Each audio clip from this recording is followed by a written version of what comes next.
आगे क्या कह रहे हैं परमात्मा? हमारी आंखों से अज्ञानता का काला चश्मा हटाने के लिए और स्पष्ट रूप से हमारी आंखें खोलते हुए मूर्खता में, अज्ञानता में गुरुदेव ने अपने आप को छुपाते हुए इस ज्ञान को आगे बढ़ाने के लिए जिस दाढ़ी मूंछ वाली कबीर जी की फोटो को भगवान के रूप में पेश किया, आज हम उस दाढ़ी मूंछ वाली फोटो को ही भगवान मान के बैठ चुके हैं। इससे आगे हम कुछ सोचते ही नहीं। जैसे गीता जी में काल कहता है ना कि ये जितनी भी आत्माएं हैं ये तीनों गुणों के ऊपर आश्रित हो गई, रजगुण ब्रह्मा, सतगुण विष्णु, तमोगुण शिव जी। इनसे बढ़कर और किसी की बात मानने को तैयार ही नहीं है।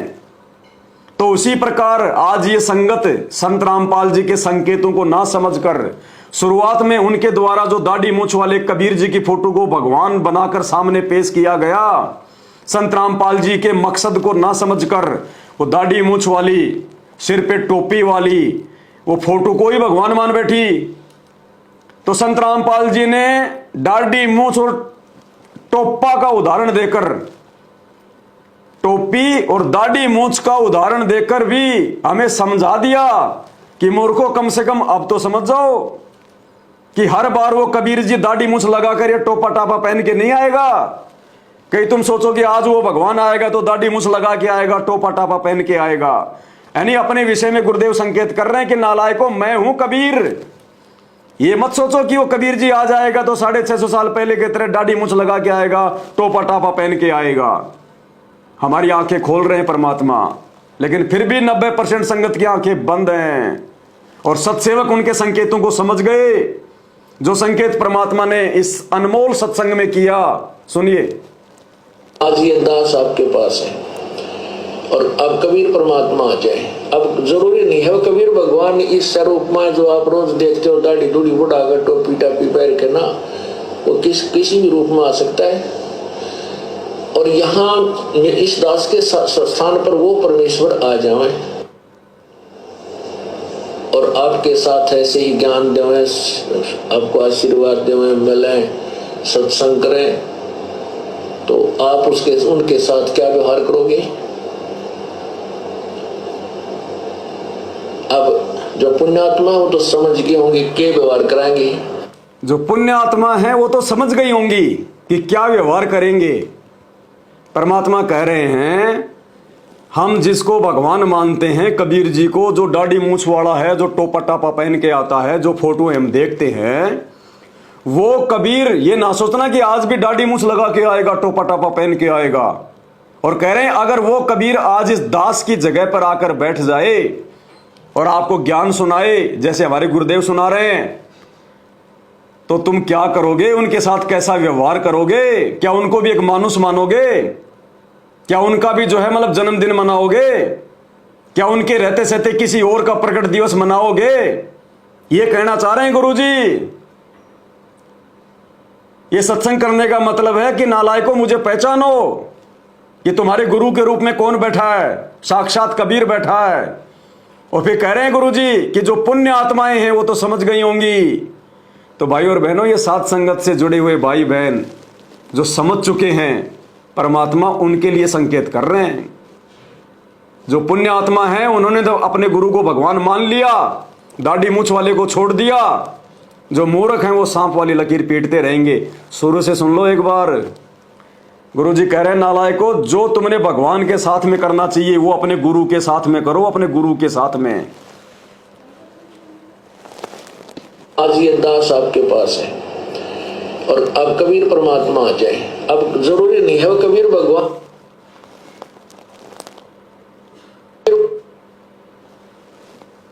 आज ये दास आपके पास है और अब कबीर परमात्मा आ जाए। अब जरूरी नहीं है कबीर भगवान इस स्वरूप में जो आप रोज देखते हो, दाढ़ी दूढ़ी बुढ़ाकर टोपी टापी पहन के ना, वो किसी भी रूप में आ सकता है। और यहाँ इस दास के स्थान पर वो परमेश्वर आ जाए और आपके साथ ऐसे ही ज्ञान देवे, आपको आशीर्वाद देवे, मिले, सत्संग करें, तो आप उनके साथ क्या व्यवहार करोगे? अब जो पुण्यात्मा वो तो समझ गए होंगे के व्यवहार कराएंगे कि परमात्मा की तलाश और परमात्मा सामने, फिर व्यवहार के फिर तो समर्पण होगा। फिर तो व्यवहार क्या, फिर तो समर्पण कर देंगे। समर्पण जब ये पता चल जाएगा कि संत रामपाल जी के रूप में ही कबीर जी बैठे हैं, फिर तो व्यवहार क्या करेंगे, फिर तो कह रहे हैं समर्पण कर देंगे, समर्पण। और वो समर्पण सत्सेवकों ने कर दिया। अपने घरों से वो दाढ़ी मूछ वाले कबीर जी को बाहर निकाल दिया। दाढ़ी मूछ वाले कबीर जी का प्रकट दिवस मनाना छोड़ दिया। अपने गुरु जी को ही अपने घर पर विराजमान कर रखा है। अपने गुरु जी का ही दरबार लगा रखा है। अपने गुरु जी का ही बेड लगा दिया है। अपने गुरु जी को ही भोग लगाते हैं, क्योंकि भोग केवल कबीर भगवान को ही लगाया जाता है सृष्टि में। अपने गुरु जी को ही भोग लगा रहे हैं, अपने गुरु जी की महिमा करते हैं, अपने गुरु जी का ही जयकारा लगाते हैं और किसी का नहीं लगाते जयकारा, क्योंकि असली कबीर यही है। तो गुरुदेव कह रहे हैं फिर तो व्यवहार क्या करना, फिर तो समर्पण कर देंगे, समर्पण। और कर दिया पुण्य आत्माओं ने समर्पण, जिनको भगवान चाहिए, जिनको समझ में आ गया कि गुरु क्या है। अब जो पुण्यात्मा वो तो समझ गए होंगे के व्यवहार कराएंगे कि परमात्मा की तलाश और परमात्मा सामने, फिर व्यवहार के फिर तो समर्पण होगा। तो कहने का भाव ये है कि जैसे ये दास उस परमेश्वर का ही स्वरूप मानना होगा। कैसे? आदेश दे दिया गुरु जी ने। अरे नालायको, गुरु जी का आदेश भी नहीं मानते आप लोग। स्पष्ट कह रहे हैं कि आपने इस दास को परमात्मा का ही स्वरूप मानना पड़ेगा। परमात्मा का स्वरूप यानी खुद परमात्मा ही मानना पड़ेगा। और उसके बावजूद भी तुम अपने गुरु जी को परमात्मा ना मान के गुरु जी को तो मानुस मान रहे हो हैं, और असली भगवान वो दाढ़ी मूछ वाले कबीर जी को मान रहे हो हैं। असली कबीर को नकली कबीर के जो है पैरों में बैठा रहे हो और फोटो बना रहे हो गुरु गोविंद, गुरु गोविंद। तुम्हें गुरु गोविंद का क्या अर्थ होता है ये भी नहीं पता अभी तक। तो गुरु गोविंद का अर्थ क्या होता है? गुरु गोविंद का अर्थ होता है गुरु भगवान, गुरु भगवान। गुरु गोविंद का मतलब ये नहीं होता कि गुरु अलग और गोविंद अलग है। गुरु गोविंद का तो अर्थ होता है गुरु भगवान। स्पष्ट आदेश दे दिया भगवान ने, इससे ज्यादा और क्या चाहिए कि इस दास को ही परमात्मा का स्वरूप मानना पड़ेगा। अरे सिर्फ इतना ही तो नहीं कह रहे, अपने एग्रीमेंट के अनुसार जो काल के साथ किया भगवान ने, स्पष्ट तो नहीं कह रहे कि इस दास को ही आपने कबीर मानना पड़ेगा। बस इतना ही तो नहीं कह रहे, बाकी क्या कमी छोड़ दी परमात्मा ने कि आपने इस दास को ही परमात्मा का स्वरूप मानना पड़ेगा। तो परमात्मा कहो चाहे जो है कबीर कहो, एक ही बात है। तो कहने का भाव ये है कि जैसे ये दास उस परमेश्वर का ही स्वरूप मानना होगा। कैसे? तभी बात बनेगी, नहीं तो नई बात बनेगी भाई। अब आगे क्या कह रहे हैं परमात्मा? आप और हम मूर्ख संगत वालों की आंखें खोलने के लिए सतलोक आश्रम मैनेजमेंट हरियाणा से जुड़ी हुई 90% संगत की आंखें खोलने के लिए, उनकी बुद्धि खोलने के लिए स्पष्ट कह रहे हैं, संकेत भी नहीं है, ये तो स्पष्ट कह रहे हैं कि आपने अपने गुरु को महत्व देना है, आपने अपने गुरु को सबसे आगे रखना है, या फिर आपने वो दाढ़ी मूछ वाले कबीर जी को आगे रखना है। अरे फोटो तो छोड़िए, अगर गुरु जी के बराबर में वो दाढ़ी मूछ वाला खुद भी आके खड़ा हो जाए फोटो से बाहर निकल के, एक तरफ तो संत रामपाल जी खड़े हैं और एक तरफ वो दाढ़ी मूछ वाला खड़ा है जिसको आप अपना भगवान मान रहे हो, तो आपने क्या व्यवहार करना है? सबसे पहले किसको दंडवत करना है? गुरुजी क्या कह रहे हैं कि जब तुम्हारी त्रिकुटी पर परीक्षा होगी कि जो तुमने पूरे जीवन में अपने गुरुदेव के साथ में इस धरती पर जैसा भी किया, जैसा भी उनको माना, वो परीक्षा तुम्हारी त्रिकुटी पर होगी फाइनल। यहां तो रिहर्सल हो रही है, त्रिकुटी पे फाइनल परीक्षा होगी। वहां सेलेक्ट तो सेलेक्ट, वहां रिजेक्ट तो रिजेक्ट। और क्या कह रहे हैं परमात्मा? हमें पहले आगाह कर रहे हैं कि गुरु गोविंद दोनों खड़े काके लागू पाए, बलिहारी गुरु आपना जिन गोविंद दिया बताए। गुरुदेव इस सत्संग में स्पष्ट कह रहे हैं कि जब तुम त्रिकुटी पर जाओगे तुम्हारी परीक्षा होगी, और वहां मान लो एक तरफ तो तुम्हारा गुरु खड़ा है, संत रामपाल जी महाराज खड़े हैं, और एक तरफ यदि तुम किसी और को भगवान मान रहे हो, दाढ़ी मूंछ वाले को, कबीर जी को, वो कबीर जी भी सामने आके खड़ा हो गया, फोटो नहीं, खुद कबीर जी। एक तरफ संत रामपाल जी, बराबर में कबीर जी, दोनों खड़े हैं। अब गुरु जी कह रहे हैं कि तुम क्या करोगे वहां पे? बलिहारी गुरु अपना जिन गोविंद दियो बताए, कह रहे हैं अपने गुरु जी को दंडवत करना है, अपने गुरु जी के चरणों में पड़ना है। अगर तुमने त्रिकुटी पर वो दाढ़ी मूंछ वाले भगवान की तरफ, वो कबीर जी की तरफ अगर तुमने झांक भी लिया, झांकने का मतलब होता है जरा सा देखना, बस झांकना, जैसे कोई अपनी छत से झांकता है नीचे। अगर तुमने वहां अपने गुरु जी के अलावा उस दाढ़ी मूंछ वाले कबीर जी की तरफ झांक भी लिया, अगर तुमने उसको देख भी लिया, दंडवत करना तो बहुत दूर की बात है। अगर तुमने उस दाढ़ी मूंछ वाले कबीर जी की तरफ देख भी लिया तो तुम रिजेक्ट कर दिए जाओगे। और फिर गुरु जी कह रहे हैं यहां भी ऐसा ही है, यानी धरती पर भी ऐसा ही करना, तुमने उसकी तरफ देखना भी नहीं है। तो फिर भाई साहब दरबार में क्यों रखे हुए हो? अरे तुम तो दरबार में रखते हो, उसको दंडवत करते हो, दिन में 20 बार उसको देखते हो, उसके आगे खड़े होके तुम आरती करते हो, और जून के महीने में उसको तुम अपना बाप बना के, अपना भगवान बना के उसका प्रकट दिवस मना रहे हो, और गुरुजी कह रहे हो उसकी तरफ देखना भी नहीं है। अरे ये काम तो सत्सेवकों ने किया है, हमने घर से ही बाहर निकाल दिया, ना रहेगा बांस ना बजेगी बांसुरी, दिखाई नहीं देगा तो देखेंगे किसको, उसका जयकारा लगाना छोड़ दिया ताकि हम त्रिकुटी पर फैलना हो जाएं। सुनिए सत्संग परमात्मा का आदेश। गुरु और गोविंद दोनों खड़े, वहां मान लीजिए परमात्मा दोनों रूप बना के खड़ा हो जाए, एक दास का रूप और दूसरा अपना ओरिजिनल रूप। तो कहते वहां भी परीक्षा होगी किसके लागू पाए। सबसे पहले कहते बलिहारी गुरु अपना जिन गोविंद दियो मिलाए। अपने गुरु जी के ही चरणों में गिरना, वहां पर परमात्मा की तरफ अगर झांक भी लिया उधर साथ होगी तो वो रिजेक्ट करेंगे आपको, यहां भी ऐसा ही होगा। तो वहां गुरु जी के ही चरणों में समर्पित होना है तो भगवान प्रसन्न। अरे भाई और बहनों एक बार फिर सुन लो, धोखा खा जाओगे बहुत बड़ा। बड़ी मुश्किल से असंख्य जन्मों के बाद ये मानव शरीर मिला है परमात्मा प्राप्ति के लिए, धोखा खा जाओगे, धोखा।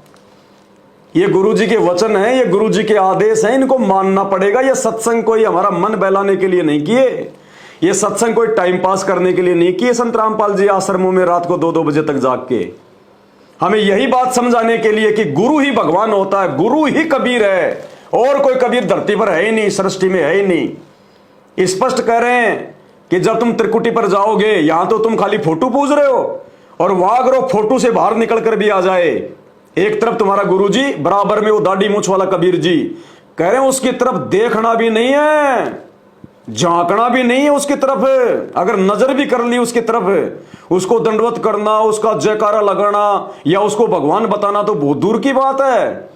अगर उसकी तरफ नजर उठा के भी देख ली, रिजेक्ट कर दिए जाओगे, रिजेक्ट, गधे बनोगे, कुत्ते बनोगे, 84 में जाओगे। और फिर क्या कह रहे हैं गुरुजी कि यहां भी ऐसा ही होगा, यानी आज वर्तमान में धरती पर भी तुमने ऐसा ही करना है, तो निकाल दो उस फोटो को अपने घर से, अगर गधा कुत्ता बनने से बचना है तो। जून के महीने में उसका प्रकट दिवस मनाना छोड़ दो, केवल अपने गुरुजी को ही परमात्मा मान के 8 सितंबर को उनका प्रकट दिवस मनाओ, और ये सतलोक आश्रम मैनेजमेंट हरियाणा का पीछा छोड़ दो, नहीं तो ये खुद मरेगा और तुम्हें लेके डूबेगा।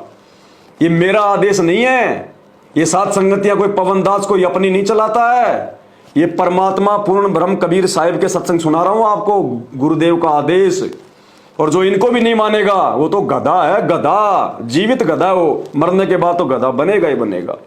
क्या कह रहे हैं परमात्मा, जिस दाढ़ी मूंछ वाले को तुम अपना बाप मान के बैठे हो ना कि हम सतलोक चले जाएंगे, क्या कह रहे हैं उसके बारे में। गुरु और गोविंद दोनों खड़े, वहां मान लीजिए परमात्मा दोनों रूप बना के खड़ा हो जाए, एक दास का रूप और दूसरा अपना ओरिजिनल रूप। तो कहते वहां भी परीक्षा होगी किसके लागू पाए। सबसे पहले कहते बलिहारी गुरु अपना जिन गोविंद दियो मिलाए। अपने गुरु जी के ही चरणों में गिरना, वहां पर परमात्मा की तरफ अगर झांक भी लिया उधर साथ होगी तो वो रिजेक्ट करेंगे आपको। यहां भी ऐसा ही होगा, तो वहां गुरु जी के ही चरणों में समर्पित होना है, तो भगवान प्रसन्न।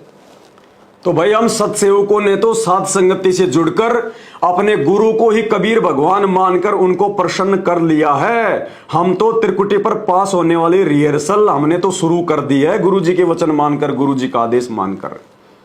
इसलिए हम जून के महीने में दाढ़ी मूंछ वाले कबीर का प्रकट दिवस नहीं मनाते, हम केवल अपने गुरु जी का ही मनाते हैं। और ये जितने भी हिंदू मुसलमान भाई जो साध संगति देख रहे हैं, भाई आप लोगों से हाथ जोड़ के विनती है, प्रार्थना है, ये रियल स्पिरिचुअल मार्ग है।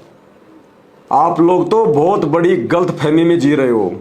हिंदू भगवान को जिसको देखा नहीं, मुसलमान भाई अल्लाह अल्लाह बेचून है, निराकार है, कुछ नहीं है, वो साकार है। वो हमारे कोई मजे नहीं ले रहा, वो हमसे छुपा छुपाई खेल के उसको कोई आनंद नहीं आता। वो साकार है, दिखाई देता है, आप और हमारे जैसा है, उसको छुपके रहने में कोई आनंद नहीं आता, कोई मजा नहीं आता। या उसने ऐसा कोई कौन सा वो कुक्रम कर रखा है जो भगवान सामने नहीं आएगा? अरे सामने तो शैतान नहीं आता जिसने कुक्रम कर रखा है। तो भाई और बहनों, संत रामपाल जी के सत्संग सुनो, ये खुद ही बाखबर है, खुद ही ये अल्लाह है, खुद ही ये भगवान है, खुद ही ये मसीहा है। बाद में मौका चूक जाओगे, कुछ लेना देना नहीं है। ये 4 दिन की जवानी है, 4 दिन का जीवन है, कब फूक निकल जाए कोई भरोसा नहीं है। समय रहते सत्संग सुन लो। मैं ये नहीं कह रहा कि तुम संत रामपाल जी को अपना अल्लाह मान लो, अपना भगवान मान लो, या तुम जो भी अपनी जो पूजा पाठ, जो नमाज वगैरह जो कर रहे हो, या हिंदू भाई जो मंदिर में जाते हैं, मैं ये नहीं कह रहा कि तुम आज ही संत रामपाल जी को अपना अल्लाह या अपना भगवान मान लो, और जो भी तुम पूजा पाठ जो भी तुम कर रहे हो, नमाज रोजा ये व्रत ये तीर्थ वगैरह, तुम इनको छोड़ दो। नहीं, मैं सिर्फ इतना कह रहा हूं कि संत रामपाल जी के सत्संग सुनो। आपसे प्रार्थना कर रहे हैं, रिक्वेस्ट कर रहे हैं, कुछ दिन सत्संग सुनो। अगर आपको लगे कि वास्तव में इनके सत्संगों में कोई ज्ञान है, इनके सत्संगों में सच्चाई है, तो इनकी बातों को स्वीकार जो है वो करो। ये अल्लाह है, खुद धरती पर आया हुआ है, ये चला जाएगा, फिर कुछ नहीं है। फिर जितने जानवर हम काट रहे हैं ना, उतने जानवर बन के अपना गला कटवाएंगे, फिर ये मिलेगा फिर उसके बाद में। तो जितने मुसलमान भाई हैं, यूट्यूब पर सर्च करो, जाकिर नाइक वर्सेज संत रामपाल जी महाराज डिबेट। जाकिर नाइक के माध्यम से परमात्मा ने आप मुसलमान धर्म की सभी पुस्तकों को खोल खोल के बता रखा है कि अल्लाह कौन है, शैतान कौन है, हजरत मोहम्मद कौन था, वो किसकी साधना किया करता था। जाकिर नाइक वर्सेज संत रामपाल जी डिबेट यूट्यूब पे जाके सर्च करो। और जितने भी हिंदू भाई हैं, ये शंकराचार्य वर्सेज संत रामपाल जी डिबेट, अरे देखो तो सही एक बार, तुम्हारी आंखें खुल जाएंगी। ना मुसलमान अपनी जो है कुरान के बारे में जानते, क्या लिखा हुआ है, क्या जाने बेचारे। जैसा उनको मुल्ला मौलवियों ने बता दिया वही मान लिया। बाप दादे जैसी पूजा पाठ इबादत करते आ रहे हैं वैसी वो करने लग गए।